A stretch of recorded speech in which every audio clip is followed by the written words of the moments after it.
साधारण बघा पश्चिम महाराष्ट्रामध्ये ना खूप छान वेगवेगळे प्रकार आपल्याला मिळतात. तुम्ही थोडंसं सखोल अभ्यास जर केला तर त्यामध्ये हे सापडतील. जसं आपण भाज्या एक केलेला होता, त्याच्यानंतर झिरकं, भुरका, ठोंबरा, हे वेगवेगळे प्रकार आहेत. त्यांची नावंही छान आहेत. झिरकं नावाचा हा प्रकार कसा आहे की तुमच्याकडे सबस्टिट्यूट आहे आमटीला, पिठल्याला किंवा भाजीला सुद्धा.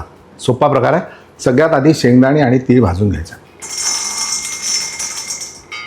अगदी एक अर्धा वाटी शेंगदाणे, अर्धी वाटी शेंगदाणे, त्याबरोबर हे थोडंसं सुकं खोबरं,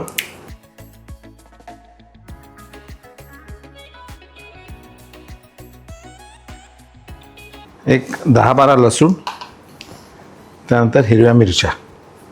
त्याला छान जाडसर कुटून घ्यायचं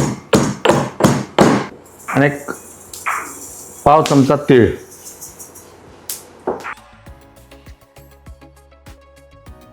आता तुम्ही पाहिलं असेल की पहिले आपण दाणे भाजून घेतले, नंतर याच्यामध्ये खोबरं घातलं आणि सगळ्यात शेवटी तीळ.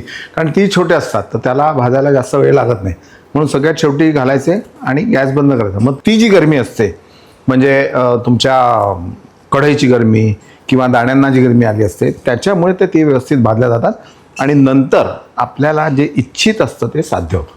आहे की नाही सोपं? या छोट्या छोट्या गोष्टी तुम्ही लक्षात ठेवा. या टिप्स असतात आणि स्वयंपाक बनवताना हे सगळं कामी पडतं तुमच्या.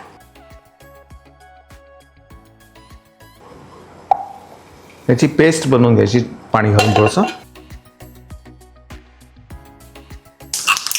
मोहरी आणि मोहरी फुटल्यावर हा हिरवा मसाला,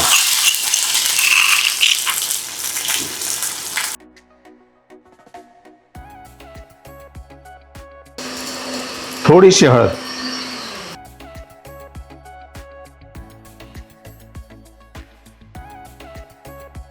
आणि हे बारीक केलेलं मिश्रण.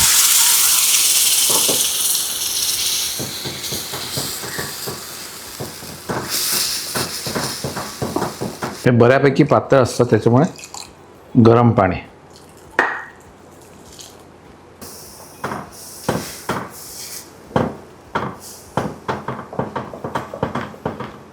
आता याला छान उकळू द्यायचं. आता यात काही लोक तिखट घालतात, काही लोक घालत नाही.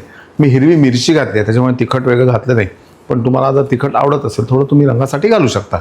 आत्ता तुम्हाला याच्यामध्ये तेल थोडं कमी दिसत असेल, पण कसं असतं की तीळ, शेंगदाणे, खोबरं या सगळ्यांमध्ये तेल असतं आणि जसं जसं हे गरम होईल त्याला तेल सुटेल.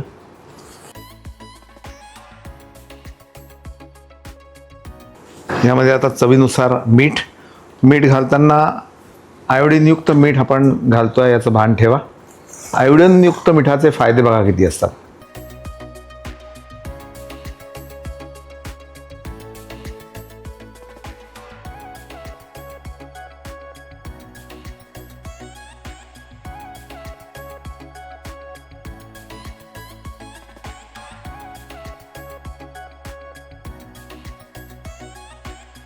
हे झिरकं हे एवढं असं पातळ असतं छान.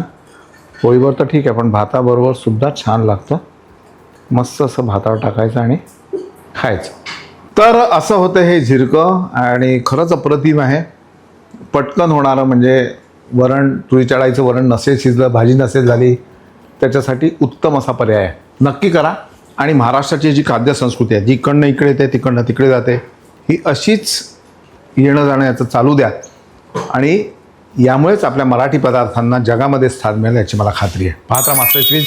लाईक करा, सबस्क्राईब करा, शेअर करा. नमस्कार.